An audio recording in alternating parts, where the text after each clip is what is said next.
Sean bienvenidos a esta emisión de Voces de la Democracia, un programa que se lleva a cabo bajo los auspicios del Instituto Federal Electoral y Radio Universidad Nacional Autónoma de México.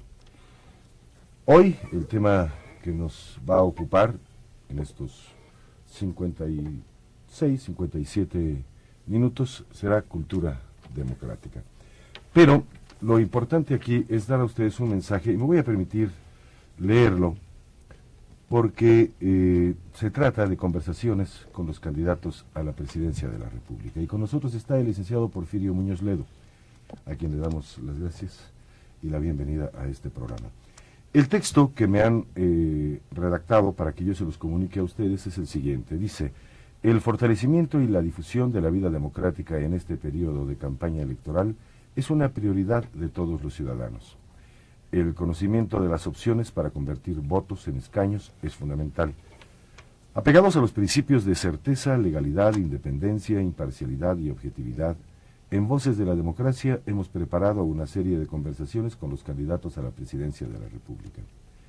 Estas conversaciones, organizadas en el mismo orden en que los candidatos se registraron ante el Instituto Federal Electoral, tienen como objeto acercar a los radioescuchas con el pensamiento y las voces de sus candidatos.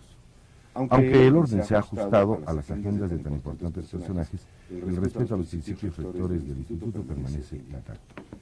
Nuestro invitado hoy es el licenciado Porfirio Muñoz Ledo, candidato a la presidencia de la República por el Partido Auténtico de la Revolución Mexicana, con quien abordaremos el tema de cultura democrática. Bueno, le hemos dado ya la bienvenida al licenciado Muñoz Ledo, nos da mucho gusto tenerlo aquí en este Muchas gracias, Mario, y felicidades al Instituto Federal Electoral por estar en este ámbito cumpliendo con su deber legal. Licenciado, la primera pregunta, yo creo que sería esto de la transición. ¿Qué debemos entender por transición? ¿Cómo debemos vivir? ¿Cómo estamos viviendo este periodo de transición en nuestro país, de transición a la democracia? Bueno, no es seguro que en México estemos viviendo una transición hacia la democracia. Estamos viviendo un cambio político cuyo desenlace no conocemos. La transición democrática, la voy a definir, es un proceso histórico en el cual un régimen político autoritario, o eminentemente autoritario, cambia hacia un régimen político democrático y plural. Se entiende por transición, en principio, aunque hay autores que opinan de modo distinto, un proceso pacífico y en una medida importante pactado. Me voy a explicar. En los últimos 10 años se ha desarrollado la teoría de la transición. Cuando nosotros, en 1987-88, introdujimos en México la idea de la transición, fuimos totalmente rechazados. Ahora, como se ve incluso en un programa oficial, esa es la primera pregunta. El PRI sostenía que México no necesitaba una transición porque ya vivíamos en democracia, esa era la tesis.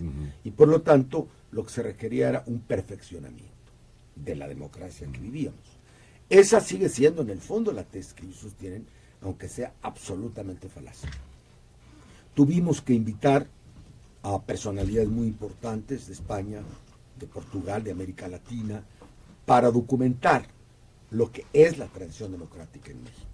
Y tuve que tomar finalmente una cátedra del doctorado de la Escuela de Ciencias Políticas para enseñar por primera vez en México un curso que di sobre transición democrática, del cual han derivado las principales definiciones que se manejan en el medio. Y voy a decir qué es transición democrática, qué transiciones democráticas ha habido, por qué en México estamos empeñados en una transición democrática y por qué no se ha dado. ¿Y en qué periodo estamos? En un periodo incierto. Podemos ir para atrás o para adelante. Estamos a 60 días de saberlo. O nos vamos a una transición democrática o nos vamos a una recomposición hegemónica. Si oyes a Bartlett lo que dijo ayer, obviamente es recomposición hegemónica. Sí, pero vamos primero al antecedente. Transición democrática. La expresión comenzó a usarse en España en el año 77, 78. ¿Con Adolfo Suárez? Inmediatamente antes y inmediatamente después, en ese periodo histórico, cuando muere Franco y las fuerzas políticas se ponen de acuerdo nunca. Y bueno, se crea poco a poco la categoría intelectual transición democrática. Obviamente había ocurrido cuando menos una antes, que era la portuguesa, después de la Revolución de los Claveles. Y ocurrió inmediatamente después, siguiendo la ruta de la Europa mediterránea, la de Grecia, después de la caída de los generales. ¿Por qué se produjeron en serie entre 75 y 79? Porque obedece a tiempos históricos. Se trataba de la consolidación de la unidad europea y de la incorporación a la comunidad de los países de Europa mediterránea. Era condición, digámoslo así, para el ingreso a la comunidad, tanto el convertirse en sociedades democráticas, en eso han sido muy celosos los europeos, y la prueba es que incluso en su pacto con México, asunto al que voy a regresar después, nos exigieron la cláusula democrática. Las transiciones europeas mediterráneas se caracterizan todas porque fueron posteriores a regímenes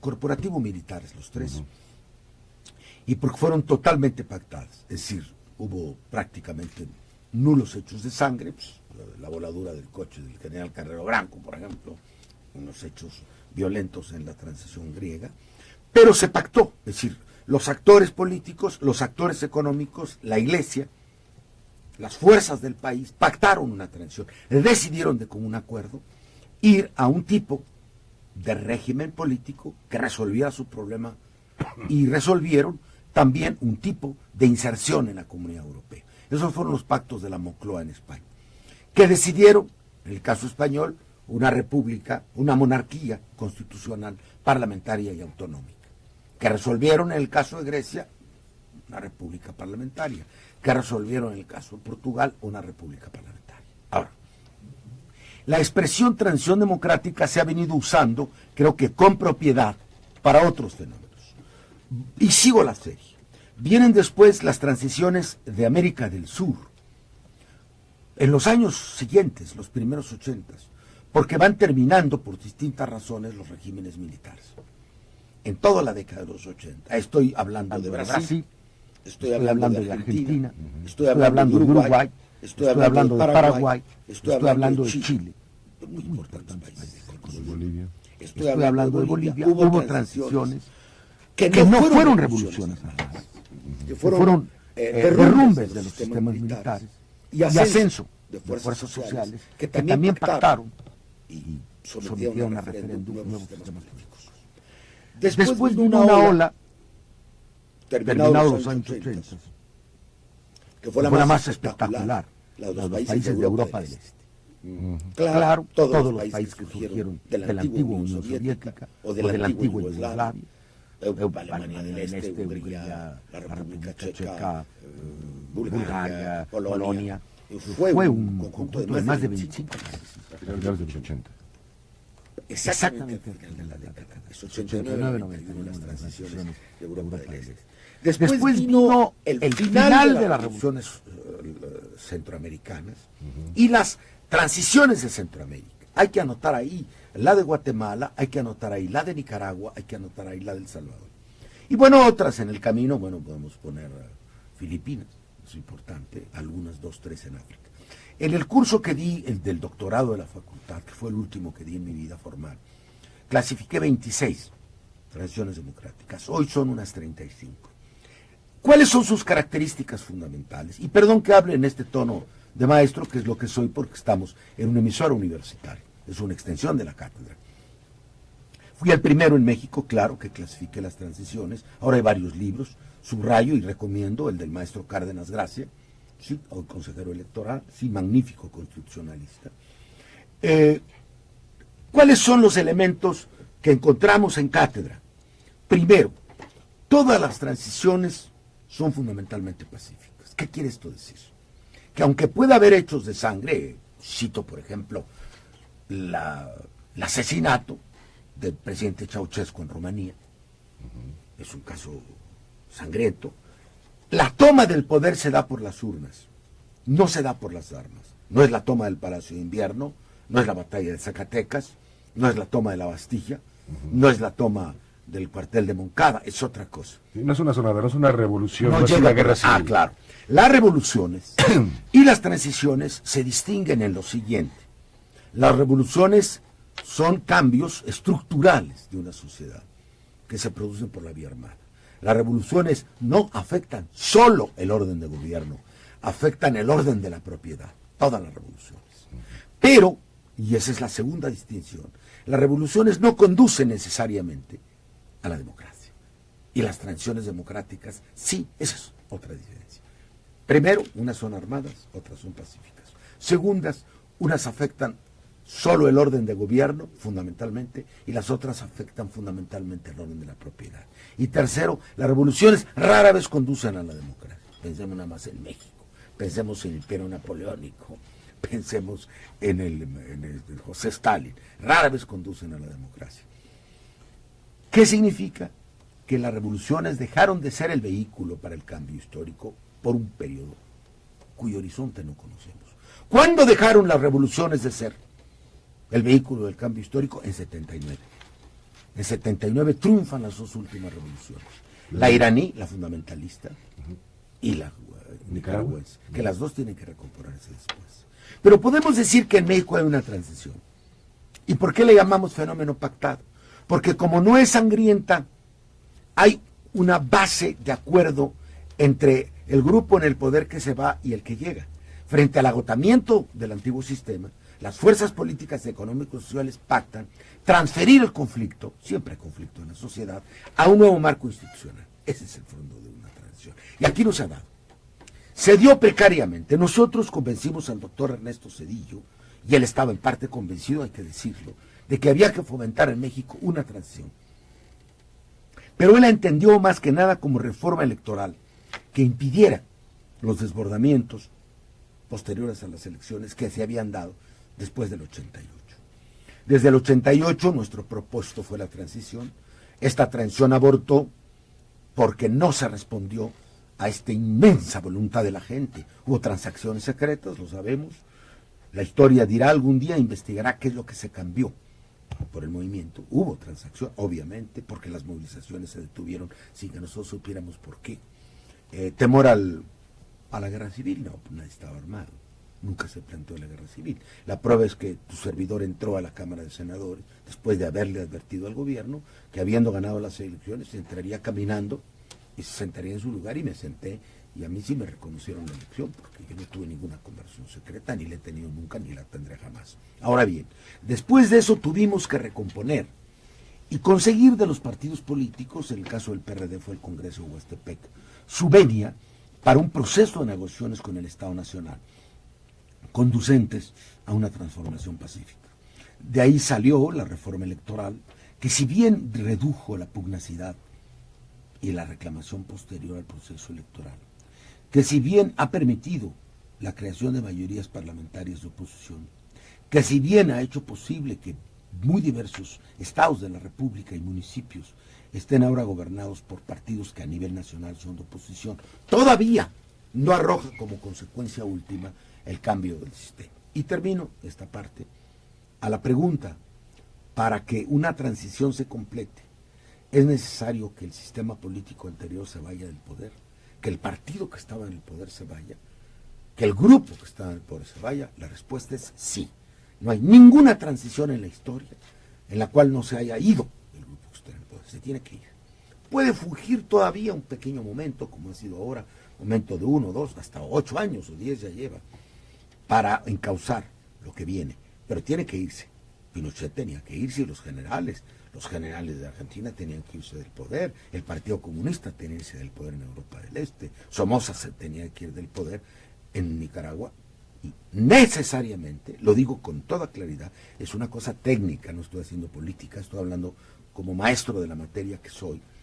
El PRI tiene que irse del poder para que haya transición democrática. Eso es indiscutible. Ahora, ¿basta que el PRI se vaya del poder para que haya transición democrática? No. Es necesario, además, un cambio de régimen político, y estoy a tus órdenes. Ahí entraríamos entonces a los retos, licenciado. Si usted asegura que no hay ahora una transición democrática, entonces, bueno, ¿cuáles son los retos que México está enfrentando, cuáles son los que debe enfrentar, de qué forma entonces podríamos nosotros denominar este periodo que estamos viviendo y que para muchos es ciertamente una transición, para otros no. ¿Qué retos debemos entonces todavía asumir, vivir, enfrentar? Yo la defino esta etapa como una etapa de liberalización política que puede conducir a la transición o puede conducir al arrepentimiento y a la restauración. La comparo con los últimos periodos de todos los sistemas autoritarios, o de casi todos. Luis XVI, el último de los Borbones, que gobernó en Francia. No, bueno, todavía hubo restauración, pero Luis XVIII. El último de la vieja estirpe, de la vieja camada, que al final, los últimos años, liberalizó las relaciones para ver si impedía la revolución. Los regímenes que se ven acorralados por la historia tratan de modificarse a sí mismos, de abrirse. En México hay intentos de ello desde varios después de la crisis del 68, hubo apertura democrática en época de Echeverría, así se llamó, reforma política, en la época de Luis López Portillo, aumentando la Cámara de Diputados con diputados de oposición, pero son modificaciones de un sistema que se liberaliza para adaptarse a los nuevos tiempos, pero que no desaparece, sigue siendo el mismo sistema. Le llamaba el licenciado Reyes Heroles con una frase muy sabia, el segundo círculo de la cooptación.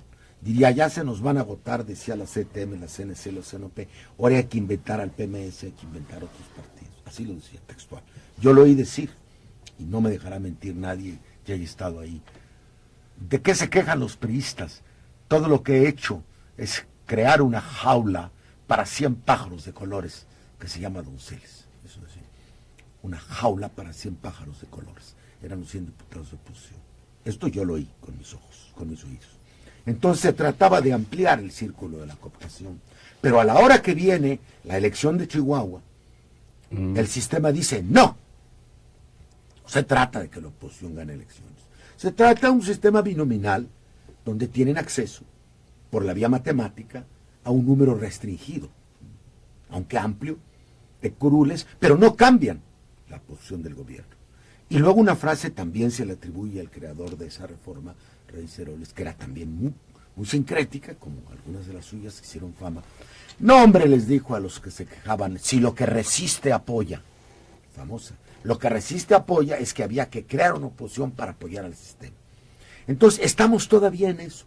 ¿Cuál fue la desilusión que tuvimos? Yo en lo personal lo digo con el doctor Cedillo, que por cierto lo estoy buscando para ver si lo hablamos antes de que se vaya, volvemos a platicar, que llegamos a creer que él sí quería un cambio democrático, pero cuando en 97 le ganamos al gobierno las elecciones, y hay mayoría de oposición en la Cámara, ahí sí ya les viene el temor, porque eso no lo habían calculado.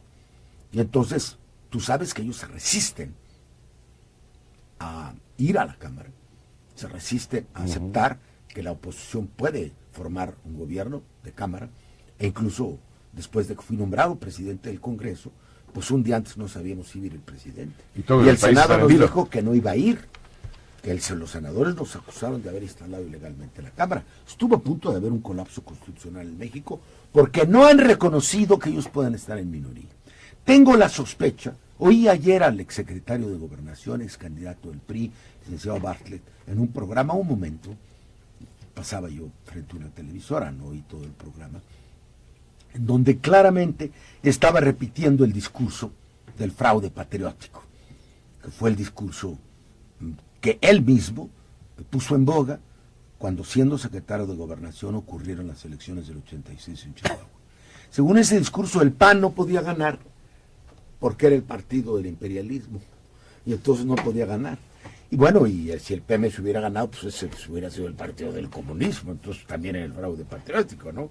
Entonces, esta negativa ideológica a reconocer el triunfo de la oposición puede llevarnos a la peor crisis de los últimos 50 años. Lo estoy diciendo ahora, con toda mi responsabilidad de político y de maestro. Tiene que aceptar el gobierno entregar el poder.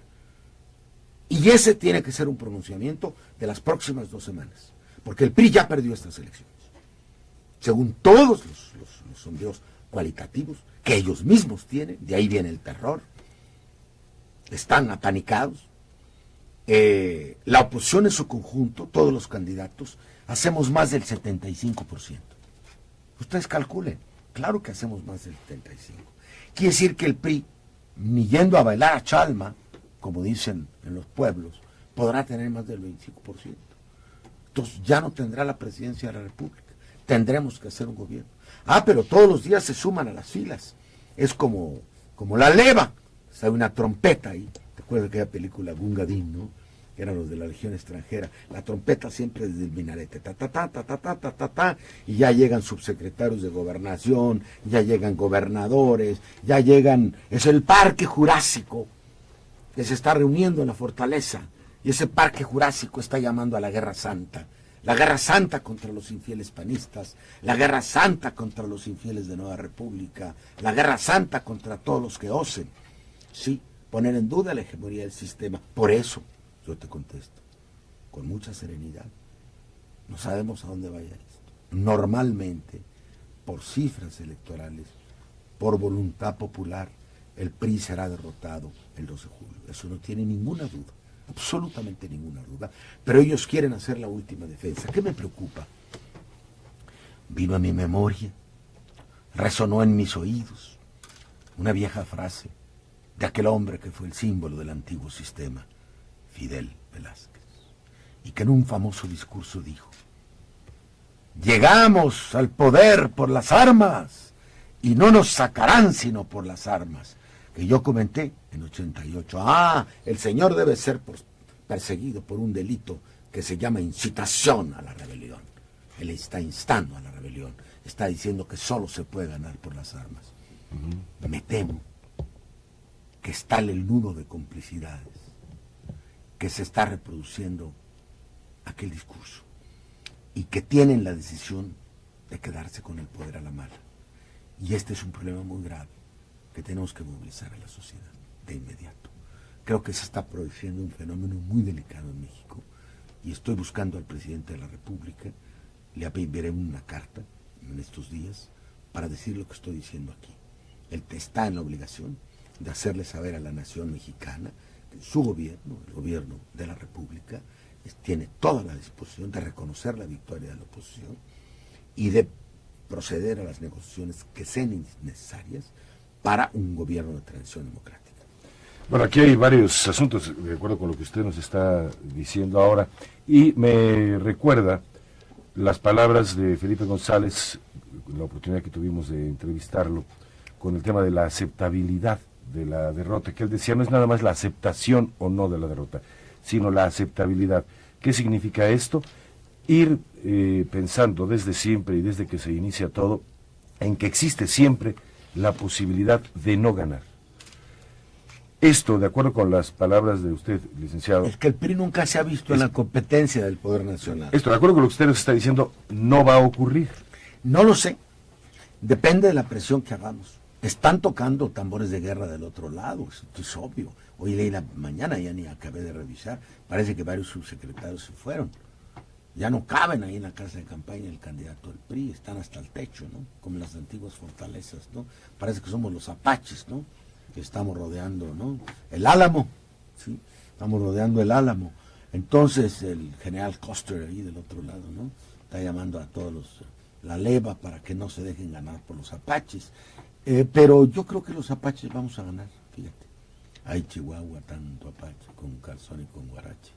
Vamos a ganar si movilizamos a la opinión pública, si planteamos las cosas en su justo término, si ya se dejan de dimes y diretes entre la oposición. Fíjate que en el llamado debate me puse por encima de toda esa discusión. Les habrá gustado, les habrá disgustado, pero traté de crear otro clima político.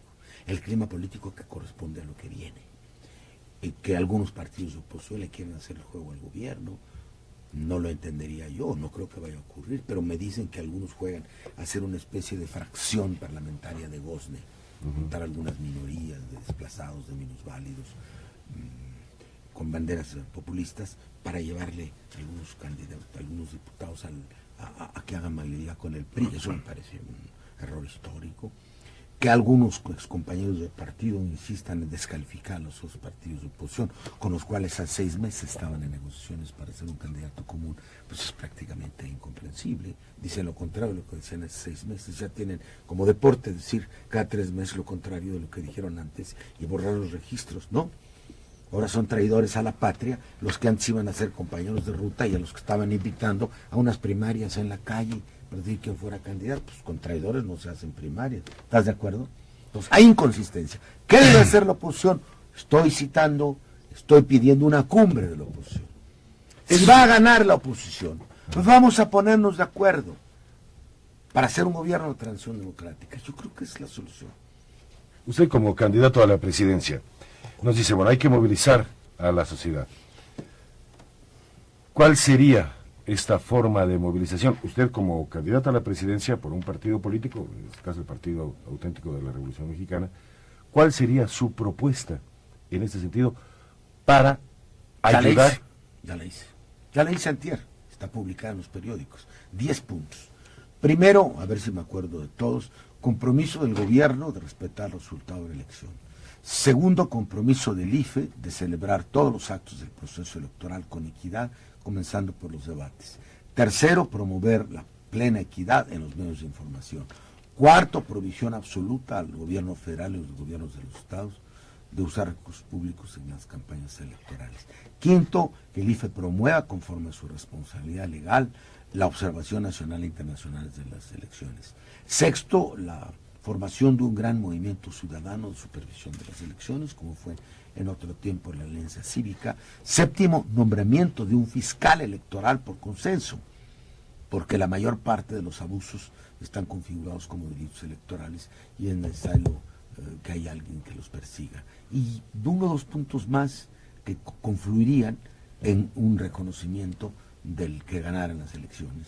Y bueno, el último punto, desde luego, es conversaciones inmediatamente posteriores al día del sufragio para formar un gobierno de transición. Ahora pasemos al papel que México ha jugado y juega ahora y jugaría en un momento dado. ¿En qué situación, en qué punto, en qué nivel se encontraría nuestro país en el terreno político, en el terreno de la cultura democrática, en el terreno de los avances y de las conquistas de libertades? Bueno, me estás planteando dos problemas relacionados pero distintos. Uno es el papel de México en Latinoamérica y otro es el nivel de la evolución democrática de la región. Así es. Voy a empezar por el segundo y terminar por el primero. La transición democrática de muchos países de América Latina es relativa. Hablamos hoy en América Latina de precariedad democrática. ¿Quiénes hablamos? Bueno, debo decirte de entrada que soy miembro de un grupo de trabajo que puso en funcionamiento la UNESCO, que se llama Cultura Democrática, y que hemos celebrado reuniones y publicado obras en varias partes del continente. Tengo 4 años de trabajar prácticamente con, pues si no la totalidad, la mayoría de los países de la región. Hay un libro que acabamos de publicar por la editorial Demos, que hizo el proyecto, justamente sobre la precariedad democrática. ¿Cuáles son nuestras conclusiones? Primero, si bien la mayor parte de los países de la región han transitado hacia un régimen de elecciones libres, de relativo equilibrio de poderes, de autonomía territorial, hay precariedad democrática por varias razones. Uno, porque hay una recurrencia a la concentración del poder a través del debilitamiento del Estado y de la concentración de fuerzas financieras que a través de la radio y la televisión promueven figuras plebiscitarias. A esto le llamé hace 10 años, en un célebre coloquio, el bonapartismo electrónico en América Latina. Y dije que el personaje fundamental de la región era Carlos Saúl Fujimori de Melo, jugando entonces con el nombre del presidente Menem, del presidente Fujimori y del presidente Melo, Collor de Melo, y su esposa Violeta. fue una época que no ha terminado de cesarismo televisivo, en el cual lo que se intenta en México, a través de la influencia de la radio y televisión, se impusieron paradigmas autoritarios sobre estructuras democráticas endebles. El segundo hecho latinoamericano, tu pregunta es muy importante, la voy a desarrollar. Insisto, me siento en un aula, y perdonen que así sea, como maestro de la universidad, es el de la preeminencia de los poderes fácticos sobre los poderes institucionales. Esto es que la debilidad del Estado, por la vía del neoliberalismo, ha hecho que los poderes públicos tengan menos fuerza que los poderes fácticos, que los empresas transnacionales, que el narcotráfico, que la criminalidad, que las empresas de radio y televisión. Hay un achicamiento. Le llamé en algún ensayo, es un ensayo que publiqué hace 2 años, la jibarización del Estado en América Latina. La jibarización es esa suerte que hacen los indígenas de la Amazonia, con las cabezas humanas, que las van haciendo chicas. El neoliberalismo ha representado para América Latina una jibarización del Estado. No es una reforma del Estado, no es solo una amputación del Estado, no es solo, como dice mi amigo Rodrigo Borja, expresidente del Ecuador, la deserción del Estado, es la jibarización del Estado, con el rostro de presidentes minúsculos, ¿sí? Entonces ahí hay que las fuerzas de la criminalidad, por ejemplo, ya le ganaron la batalla de la calle a la sociedad. Hay que el narcotráfico ya se apoderó de los resortes últimos de la política. Es el segundo fenómeno.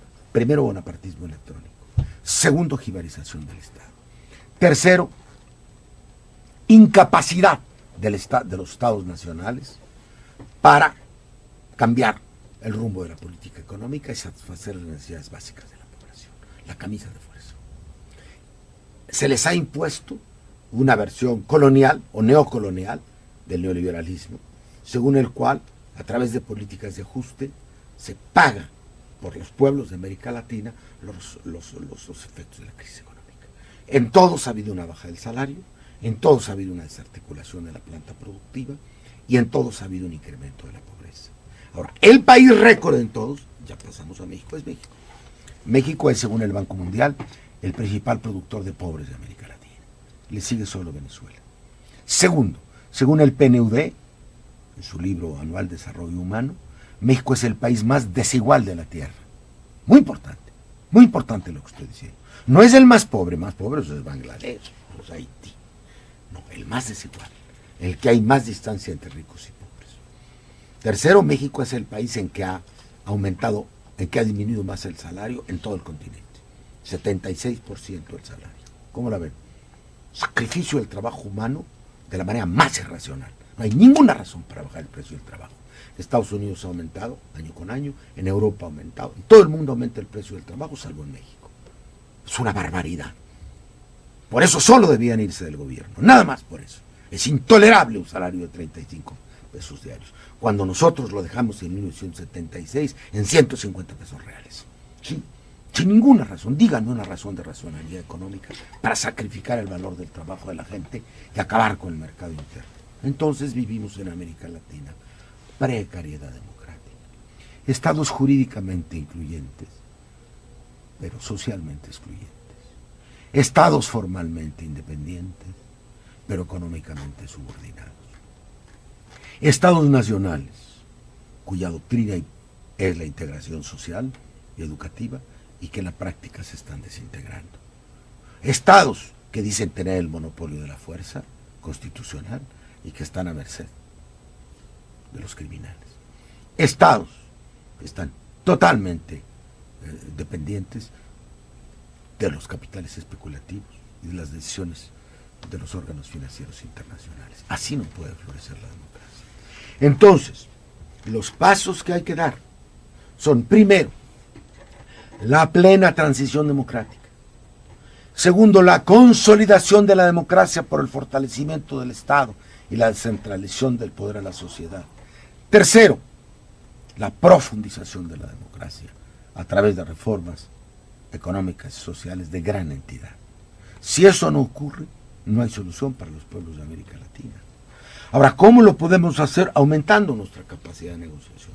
El gobierno que presidiremos lanzará la iniciativa de las comunidades políticas latinoamericanas. Tenemos ya el protocolo hecho, lo hicimos en el Parlamento Latinoamericano, para crear un ejecutivo latinoamericano, ¿sí?, para crear un parlamento de elección directa y para fundir todas las instituciones existentes ahora públicas en una sola organización, como se hizo en el caso de Naciones Unidas. Las Naciones Unidas de América Latina. En realidad, el futuro sería la Federación de Estados Latinoamericanos. Soy un convencido de que la fuerza nuestra, la capacidad de negociación, la inserción de nuestra región en la globalización, depende de que tomemos la experiencia de otras zonas del mundo, como Europa, y que decidamos federarnos. Europa va hacia un gran Estado-nación en menos de 40 años. Ya tienen el 65% de decisiones que están tomando en Bruselas, ya tienen Banco Central único, ya tienen moneda única, tienen Parlamento de elección directa, y con el paso del tiempo van a integrar una nueva forma de federación, van a una nacionalidad común en Europa. Nosotros tenemos que asumir en la nueva Constitución mexicana la nacionalidad latinoamericana, y vamos a un Estado-nación federativo. De otra manera, pues, nos van a aplastar, a no ser que queramos ser, pues, no sé, un nuevo Texas, ¿no? Sigamos el proceso de desintegración y de incorporación al norte. Ahora, lo que estoy hablando son cosas muy serias, ojalá esto se escriba y se pueda leer en varios años. El país está a punto de decidir su destino, o asume su soberanía, que tiene que ser una soberanía federada con América Latina, o va a ser simplemente pasto de un proceso de anexión, además, hipócrita y torpe, ¿no? Entonces México tiene que resolver su relación con América Latina de una manera clara, y esa es la función del próximo gobierno, y eso es lo que los mexicanos tienen que pensar cuando vayan a las urnas. Licenciado, bueno, en opinión de usted, tiene que haber una plena transición, una consolidación de este proceso democrático y una profundización también en los aspectos económicos, sociales, evidentemente políticos. Esto nos hace pensar, bueno, el solo advenimiento de la democracia ya nos va a traer todas estas bendiciones. No. Por otro lado, dice usted, vamos a encabezar, el gobierno que vamos a encabezar. ¿Nos quiere dilucidar estas dos? Bueno, vamos a encabezarlos, la oposición, será presidente el que tenga más votos, ojalá seamos nosotros. Si no es así, de todas maneras tendremos que formar una coalición para gobernar. ¿No cree que el próximo presidente pueda gobernar sin una unión, sin un acuerdo con los demás opositores? Creo que es mucho más conveniente. Ahora, yo no creo que sea cuestión de creencias, si lo creo o no lo creo. Depende de las cifras. Así como digo que el PRI no tendrá más del 30% de los sufragios, también digo que ningún presidente tendrá más del 35%. Y no lo digo de ahora, lo vengo afirmando desde que hicimos la reforma electoral, porque ese es el diseño. En un país bipartidista o bipolar, bipartidiscos cuando tiene dos partidos predominantes, no exclusivos, eso casi no existe, y bipolar cuando los partidos existentes se unen en alianzas. Funciona bipolarmente Italia, funciona bipolarmente Francia, funciona bipolarmente Alemania, está funcionando ya América Latina en una proporción interesante, de modo bipolar. Funcionó bipolarmente Chile, no quisiera que haya dos partidos, sino dos coaliciones. Funcionó bipolarmente Argentina, funcionó bipolarmente Uruguay. Cuando hay bipartidismo o bipolarismo, entonces es normal que uno tenga 46, 48%, porque es predominante, siempre queda uno o dos por ahí que no se suman. Entonces es muy difícil hacer la mayoría. Cuando hay tripartismo, lo que nos pasó en el 97, ninguno pasa del 40, 36, 35, es lo máximo. Aquí tuvo el PRI 38 en las últimas elecciones. Ya el gobierno tiene mayoría, ya no la tiene, pues ¿a qué están apostando? Ni la va a tener.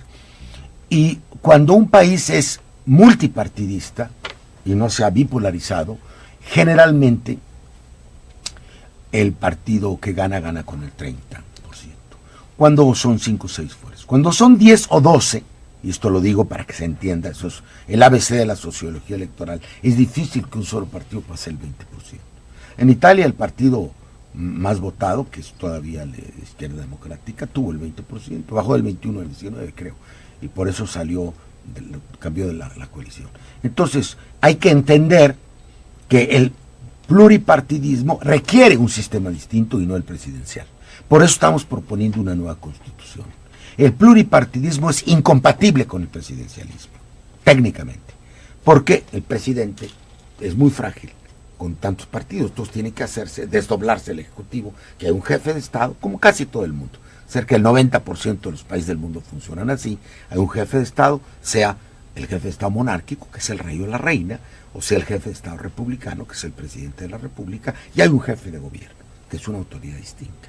Y el gobierno y el jefe de gobierno emanan del Congreso. Entonces el gobierno siempre tiene mayoría, porque el gobierno es la expresión de la mayoría.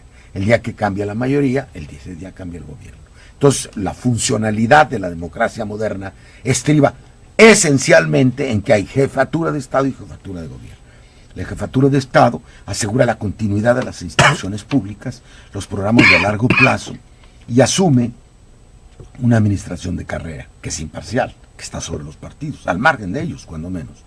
Y la suma de las fuerzas políticas mayoritarias hace gobierno. Así funciona todo el mundo, salvo en los países muy anacrónicos, sistemas absolutamente anquilosados como el nuestro. Entonces, para que haya funcionalidad democrática, se necesita una nueva constitución, una nueva organización de los poderes públicos. Hacia allá vamos. Pero concluyo por lo que tú me estabas preguntando, que quise ilustrar con lo anteriormente dicho.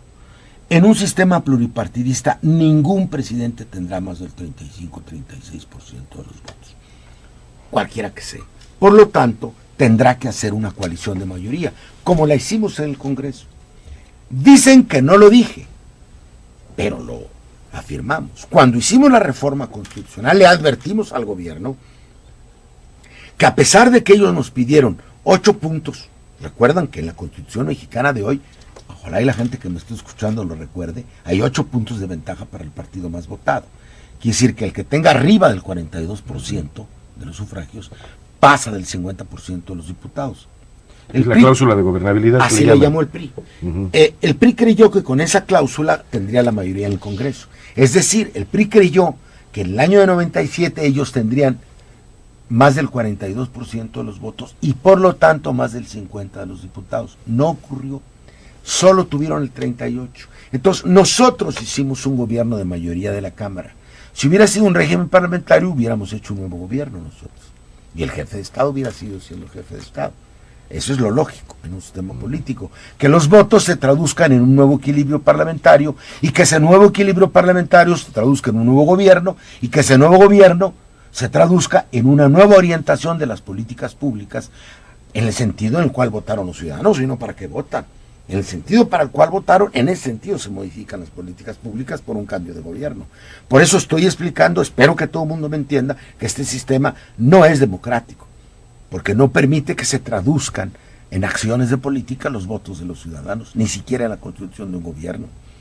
Entonces, ningún presidente tendrá más de 35%, tendrá que haber una coalición del Congreso y tendrá que haber también una coalición nacional de fuerzas que le den estabilidad y gobernabilidad a México. Y yo creo que eso es lo que tenemos que preparar ya, el acuerdo para la transición democrática. Después, claro, de que el gobierno se comprometa a dejar el poder después de su derrota.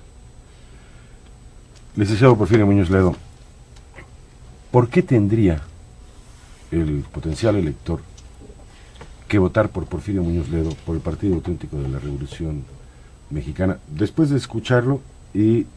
bueno, por lo que dije. Por lo que dijo. Exacto. Mira, ahí publicaron un manifiesto por un segundo día, que un grupo de organizaciones civiles, amigas mías, que me da mucho gusto, sobre el llamado debate. Ayer y hoy en un periódico de circulación nacional, en el Reforma, apareció una plana entera que dice: él es quien tiene las ideas. No lo redacté yo ni lo publiqué yo. ¿Qué quiere decir? Que ahí están las ideas para transformar el país. Tengo la experiencia, tengo el conocimiento de la vida pública de México, la convicción, la honorabilidad para asegurar la transición. Tengo una pequeña ventaja además. Fui, si no el único, pues tal vez sea el primero, o el que de modo más notorio introdujo en México la idea de la transición democrática. Lo puedo probar con mis textos, lo puedo probar con mis cursos, lo puedo probar con mis libros. Entonces sí me considero, entre otros, claro, la proporción que a cada quien le corresponda, yo la reconozco, sí me considero uno de los avanzados de la transición democrática, entiendo de qué se trata, tenemos un proyecto de nueva constitución, alguien ha de tomar a su cargo las negociaciones para que el país cambie sin sobresaltos, para que haya paz pública, para que no haya violencia, y me considero una gente calificada para eso, calificada por la experiencia. Te doy un solo dato. En las 5 negociaciones que ha habido desde 1988, he estado en la mesa. No es que sea imprescindible, pero soy el único mexicano que ha estado en las 5 negociaciones. En la de 89-90, que fue la primera apertura precaria. En la del 91, donde acordamos algunos instrumentos fundamentales, como la credencial para votar con fotografía, que todos traemos. En la del 93, que fue frustránea, pero que cambió el régimen electoral del país, el régimen de representación. La de 94, después del levantamiento de los zapatistas, que ciudadanizó a los órganos electorales. Y la de 95-96, que nos dio la nueva arquitectura electoral del país y que hizo autónomo el gobierno de la Ciudad de México. Soy el único mexicano que ha estado en las 5 negociaciones. 2 duraron 2 años, pero nada más son 5. Y estoy dispuesto a volver a sentarme a la mesa de negociación con todos los actores políticos. Claro, me dará mucho más fuerza ser el jefe electo del Estado mexicano, para negociar, esa es la palabra, para hacer los arreglos institucionales necesarios a efecto de que México cambie a otro estadio político sin que se interrumpa el orden público. Yo creo que eso es lo fundamental. No obstante que las encuestas, si atendemos a ellas, parecen no favorecerlo.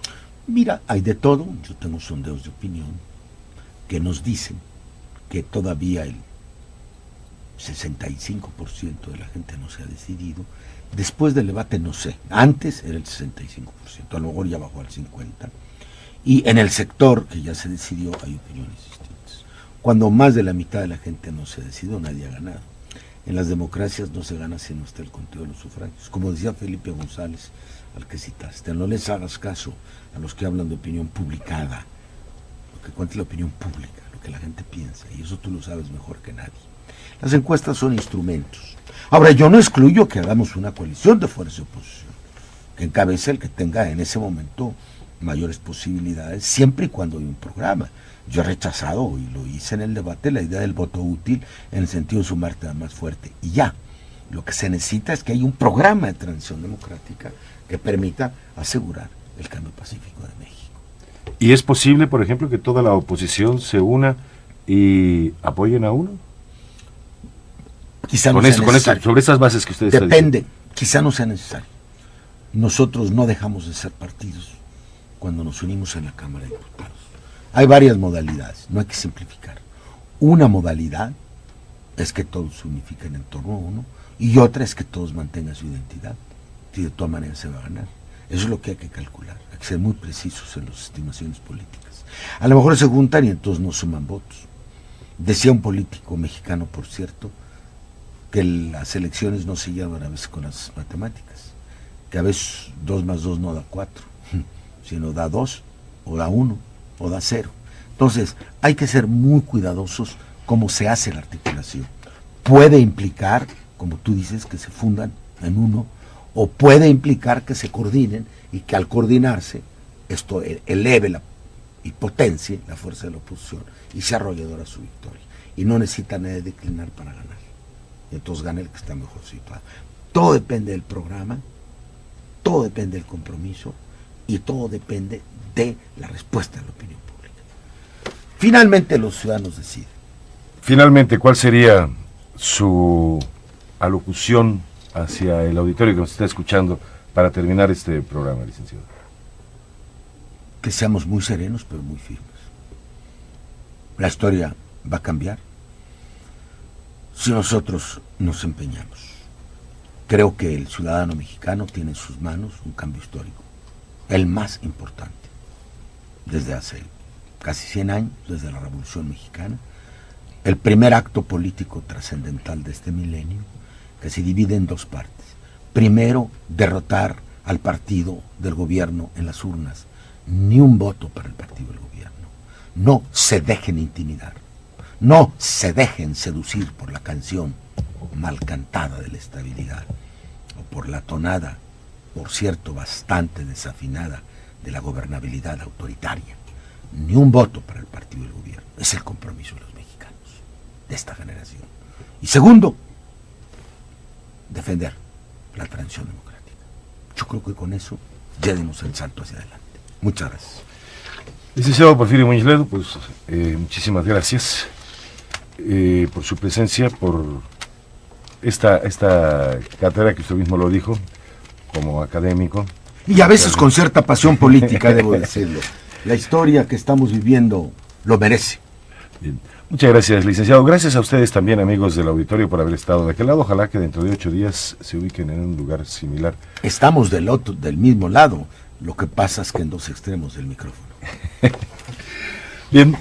Hasta entonces, amigos, soy Mario Díaz Mercado y a nombre de todo el equipo los invito una vez más para que nos acompañen dentro de 8 días. Por su atención. Y Porfirio Muñoz Ledo los invita también para estar presentes en el escenario de la historia. Muchas gracias.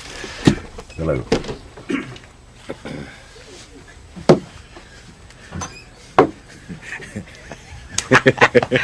Oye, ¿a qué hora vamos a...?